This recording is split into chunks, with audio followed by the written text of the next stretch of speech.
We will now move on to opportunities and challenges for the multilateral organizations, supporting the implementation of technology in low and middle income countries. Vyjayanti Desai heads the World Bank ID4D program, where the goal is for all people to be able to access services and exercise their rights, enabled by digital identification.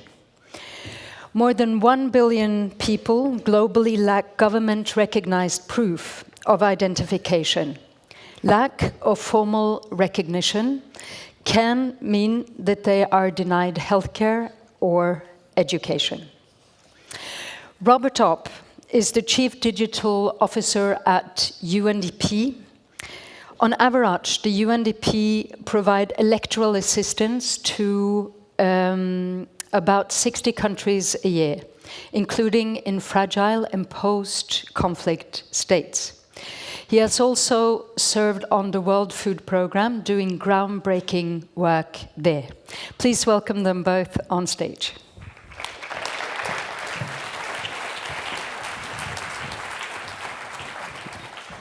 Please.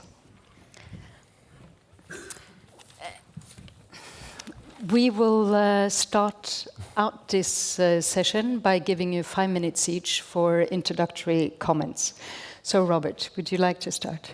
Sure. Well, it's a pleasure to be here, so thank you to the organizers for having me. As Malin just introduced me, I'm serving as Chief Digital Officer for the United Nations Development Programme, and I thought I'd start with just a little bit of a framing on how we approach digital, the opportunities, since the panel is about opportunities, and also some of the challenges around that. So if we start just with a bit of a zoom out and we look at what is happening with digital technologies today, the first point, which has been mentioned, I think, by a number of speakers, is that the digital acceleration that we're seeing is actually accelerating and will continue to accelerate. In other words, what we're seeing in terms of changes is only the beginning, and we're going to start to see more. So we have to start to adopt a kind of mentality around not just adjusting what we do right now, but continuously adjusting what we do in a faster and faster pace. Second thing is around what we're, as the UN Development Programme, what we're here for, and that is the Sustainable Development Goals. The 17 goals that the member states of the United Nations have that represent humanity's greatest challenges and how we are going to achieve the goals by 2030. And if you look at where we are in terms of progress, we are not on track for most goals, and in some goals we're actually going backwards, like hunger, for example. And so, as the world looks for accelerators, I think it's natural we start to look toward digital as an acceleration potential, as opportunities. And we know that the partner governments that we work with are really very much requesting this support. We are under constant request from governments asking for support in all sorts of different areas of how to apply digital. We also know that there are major challenges that are being presented, and those have just been talked about in the previous panel by other speakers over the course of the day. And that is that governments are really facing a new reality when it comes to issues around access, connectivity access, internet access, privacy, hate speech, even e-waste is an issue for some countries. And if we look globally, carbon emissions related to data centers is actually something that's on par with the aviation industry. So as we add all this data year after year at an accelerating pace, that's actually generating issues as well. So we're kind of watching all of these things. And as an organization, the UN Development Programme has really taken this as a priority shift of the way that we're approaching our work. That is why we have launched a digital transformation for the organization. And that digital transformation isn't just about our internal systems, our enterprise IT. It is that. It's about getting our core systems right so that we can be more efficient and effective in providing support for our partners. But it's also about rethinking, reimagining the way that we do our programs and deliver services to our partners in the field. And we're in 170 countries around the world, working in issues like climate change, governance, poverty reduction, renewable energy, women's empowerment, and so on and so forth. So rethinking how how we're actually implementing those programs, and even beyond that, looking at which areas of work haven't even emerged yet, or that are just starting to emerge, in the line, for example, of digital finance, in smart cities, in how to address some of the issues around universal connectivity, so on and so forth. So this is just, I wanted to give just that framing of where the UN Development Programme is headed in terms of embracing that opportunity and mitigating the challenges. Thank you very much. We will go straight on Vyjayanti. Okay. And I think I'm going to have a few slides to help with this. And I'm starting with why identification for development, and given the title of this session, we know it's a fundamental right to have identification. We know about, sorry, it's quite difficult to see, so I'm going to move up a little bit. So we know that globally about 1 billion people are unable to prove who they are. It's a challenge most great in sub-Saharan Africa, but also other parts of the world such as Asia. And we know that it hits women in particular. In low-income countries, it's 1 out of 3 people who are unable to prove who they are. And it's also people in the poorest quintile, so 1 out of 2 in the poorest quintile in low-income countries, as opposed to 1 in 4 in the highest income quintiles. So it really gets to the heart of the development agenda. We can talk later during the question and answer about the public goods and the digital public infrastructure linking to the topic of before, but we see how ID and identification is 1 layer, 1 foundational layer of a broader stack of digital public goods, and how it's been used as a role for reaching these development goals. We heard earlier from Tanuj about how in India, financial inclusion went from 35% to 70% in just a few years. In Thailand, universal health coverage was made possible by ensuring that those who didn't have coverage were targeted with those having the identification as the foundational layer. We see it as a key layer for social protection and delivery of key social safety nets. But we know that there's some major issues with why countries are unable to put these systems in place. Low coverage and exclusion. So we know that oftentimes you have very rigorous documentation requirements to get some of the basic foundational ID. You often have to travel very far distances, sometimes over 25 kilometers. People also need to sometimes pay bribes and other issues. I think the second is how ID, it's a mindset change, so it's not the traditional form of ID for immigration or security, but it's really how ID can be used as a platform for service delivery. We also know in several countries how governments are locked into proprietary solutions. So in many countries that we've talked to, sometimes over a decade, people are locked into these proprietary systems. There are limited safeguards. Countries who don't have the proper legal foundations of data protection, privacy, but also other institutions. We see countries with fragmented systems, sometimes in some countries over 14 different siloed ID platforms. And then the most critical infrastructure resource constraints that I think are binding for a lot of development issues. We also know some of the good practices and norms that are developing, so design-based outcomes. So it's not technology alone, but it's what are the outcomes and the overall vision. We want to put people at the center of this so that it's not a system that is designed without the user in mind. Comprehensive legal and regulatory frameworks. In addition to legal and regulatory frameworks, it's also privacy by design, the use of open standards, and in some cases open source, and sustained coordination and commitment. So it requires multiple actors across the government and with private sector and civil society, but sustained commitment throughout. I'm going to just close with, we have these principles of identification for sustainable development that was developed with and now endorsed by over 25 organizations and keeps increasing, which has been a North Star for the work that's been ongoing in a number of countries.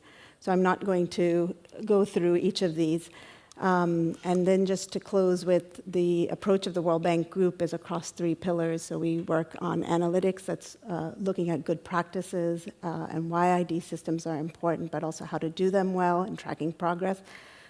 Work on global and regional efforts, not only advocacy, but also ensuring global public goods, such as open source and peer-to-peer learning. And then the most important is putting all of this into practice and helping countries develop and implement ID systems with good principles and practices. Thank you. Thank you very much. I think I would like to start with asking you 2 very basic questions. What are technologies of public service delivery, and why are they so important for low and middle income countries? Would you like to go first, Robert? Sure. Well, we're seeing a lot of different applications of technology. And I think it's natural that that starts to emerge at a kind of a project level. So Vyjayanti will talk about digital ID, so I'll stay away from that space just for a second, but more in line of how governments are trying to reach their citizens with critical services. And so that can be basic connectivity type outreach, but also digital centers where people can go to access the internet, but also to pay their taxes digitally, or access other government services, apply for a passport, or any of the other kinds of things. So kind of the e-government, and of course, Norway and a lot of other countries are well advanced in this area. But it is extremely important for lower and middle income countries as well, because there is a lot of inefficiency and leakage around those systems in some cases, and governments are anxious to address those issues. So it can be, for example, in Bangladesh, we've worked with the government for the past 10 years on putting in a series of new e-services, and that program has literally saved billions of dollars and billions of person hours in terms of from the civil service. And now there's over 100 different government services that can be accessed in over 5,000 digital centers across the country. Then we're starting to see some interesting public accountability type applications as well. There's an interesting use of mobile technology in Philippines where the government has implemented a accountability system where citizens are able to take photographs and report on monitoring of public infrastructure projects so that you can sort of monitor the usage of public funds. And we see lots of different kinds of applications like that. And then, of course, we see things like blockchain being used for land tenure, which is some work we're involved with in India, and lots of other different variations of that. So it's a very wide range of, initially at least, project-oriented. And then something we may be able to get back to, increasingly that's starting to go up toward ecosystems. So away from individual instances toward ecosystems, but I'll leave it there for now. Yeah, thank you. So I think ID is just one aspect of, so both a vertical set of digital public infrastructure and digital public goods. And Thanuj mentioned this, but things like ID payments, data empowerment, data sharing, obviously with the right privacy by design features like X-Road in place. So those are some of the vertical stacks that can be put in place by governments as purely as the rails of the digital infrastructure. But then there's also the horizontal, so across different sectors, and a much more integrated service delivery. And we see in countries like in Estonia, and I'm sure here as well, how, again, the person is put at the center. And so when you get online or use digital technology, it's not ministry by ministry, but it's by the services of the individual, whether it's to register their birth or to pay bills online or taxes online. And so I think the role that government can play is in both ways, both as a vertical as well as a horizontal. We have this whole day discussing technology, and technology is obviously very important. But when implementing large digital initiatives, what other factors are of importance? So, digital technology in itself is not a panacea, and we oftentimes, people focus on the thing that's shiny and new, but it's really, I think digital transformation is much more than technology. It's a shift of mindset. And it's also a lot of the different ecosystem efforts that are required. So strong institutions, governance like laws and regulations, such as data protection and privacy, but also, as I mentioned, the institutions to enforce it. It's digital skills of the people that we care about at the end, and the ability to use it effectively, as well as awareness, because oftentimes it's also lack of awareness of what can be made possible. And then I think having civil society engaged to give people voice and give greater accountability. So there's a much broader ecosystem that's required in addition to the technology. Would you care to add? Yeah, I absolutely agree with everything Vyjayanti said. And this is absolutely right. Even internally in UNDP, when we look at digital transformation, we have to deal with cultural issues and resistance issues and people issues and so on. But back to the point around ecosystems, I think it is important to realize digital is definitely not a panacea. It is not the one fixed solution. A unicorn tech solution is not going to solve all our problems. You have to look at the context that surrounds it. And I think an interesting example of that is our support for electoral processes. And you mentioned before, on average, UNDP supports between 60 and 70 electoral processes every year. And we provide services in terms of procuring and supplying and advising on biometric systems and voter registration systems and database management. And those are super powerful technologies to improve the way that votes are counted and voters are registered and so on.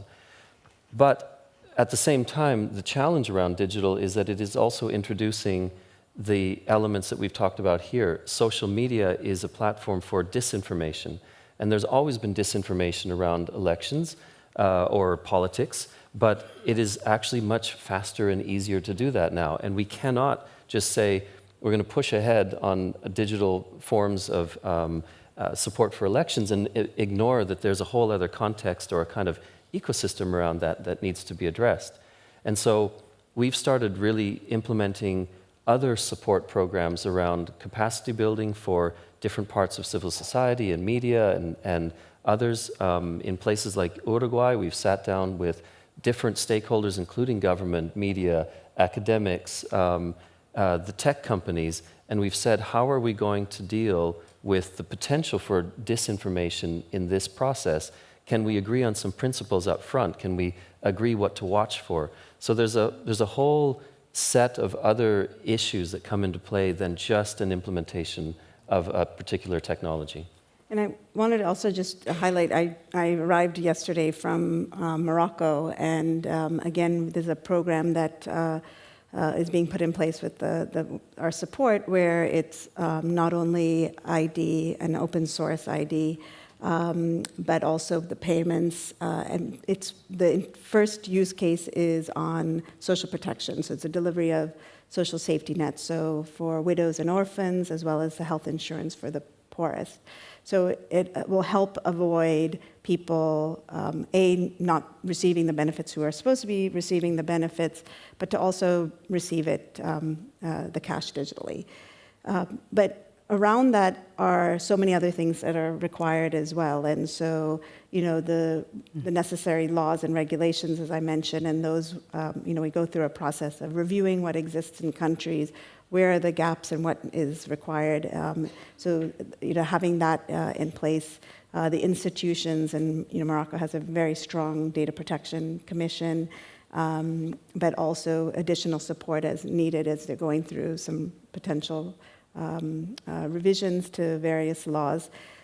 We're doing the same in Nigeria, where, again, it's not just the technology layer of ID and other layers, but also, again, supporting for the very first time a new data protection law that will hopefully come into passage in the coming months, but also setting up new institutions like a Data Protection Commission.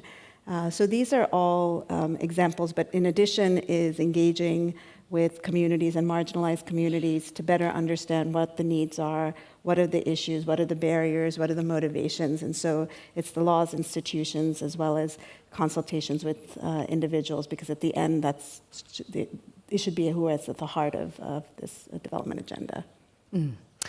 May I have closing remarks concerning human rights and how to not undermine the human rights? How can civil society contribute to this? Robert? Yeah, I think it's a little bit related to what we were just talking about in a way, but it is, we absolutely have to have a broad-based engagement when we talk about how these technologies are implemented or potentially misimplemented in some cases. But it is not just about a technology that goes into one spot, it is about people's understanding about that. And so civil society plays such an important role around even just basic literacy, tech literacy or digital literacy, understanding and poking at the sort of the boundaries of these things to say, is this really the right application, or can we, is this being deployed in the right way, or do we have different ways to kind of think about this as a community? And we really need to have the checks and balances in place across the different stakeholders. Thank you. Shortly, because our time is up, but I think very quickly, I think civil society has a critical role to play. With governments, I think not only keeping governments accountable, but also helping better design some of these systems, and with individuals giving voice, as I mentioned, but also supporting them through the digital transformation journey. And we've seen some wonderful examples of local civil society and global civil society actors doing that. Thank you both very much.